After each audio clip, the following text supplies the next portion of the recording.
त्यात आपण लसूण पेस्ट टाकूया.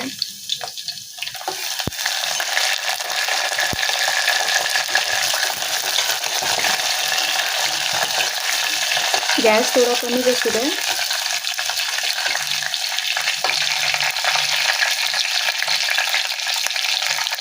टोमॅटो,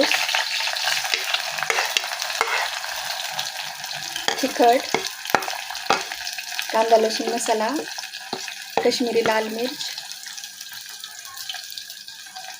नमक, हळद छानपैकी परतून घेऊया.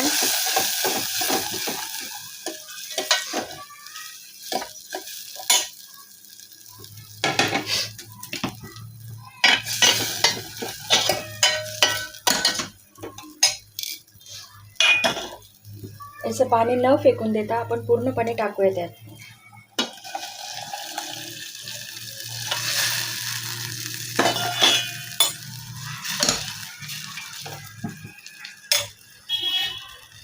त्यानंतर आपण टाकूया दाण्याचं कूट, शेंगदाण्याचं कूट, तुम्ही बघू शकता भाजीला अप्रतिम कलर आलेला आहे. आपली जी घरची चटणी असते ना, त्याने फक्त भाजी तिखट होते.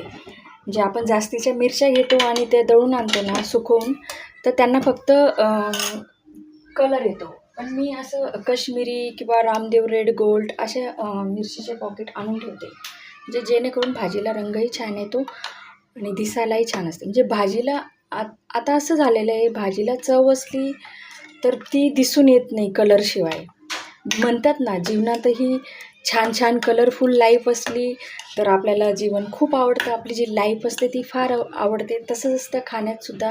रंगत चांगली तर टेस्ट पण चांगली, सगळंच काही छान असतं. म्हणजे भाजीत आपण कितीही मटेरियल टाका, कितीही कुठलंही काही पण इन्ग्रेडियंट्स टाका, पण जर आपल्या भाजीला कलरच नसला तर ती भाजी कुठल्याच कामाची नसते. तर मैत्रिणींना आपण बघू शकतो थोड्या वेळाने खूप छानपैकी कलर येईल. अजून मी थोडं तेल कमीच टाकलेलं, आमच्या घरी तेल थोडं कमीच खातात.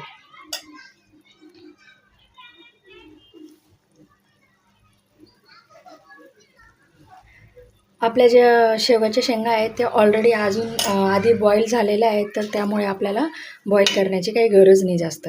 फक्त एक थोडं साधारण घट्ट रस्सा झाला की आपण बंद करूयात आणि लगेच होती ती 10 मिनटात भाजी. आधी आपण बाकीचे कामं करून घ्यायचे, शेंगा बॉईल करून घ्यायच्या आणि याचं जे पाणी असतं हे अजिबात फेकू नये.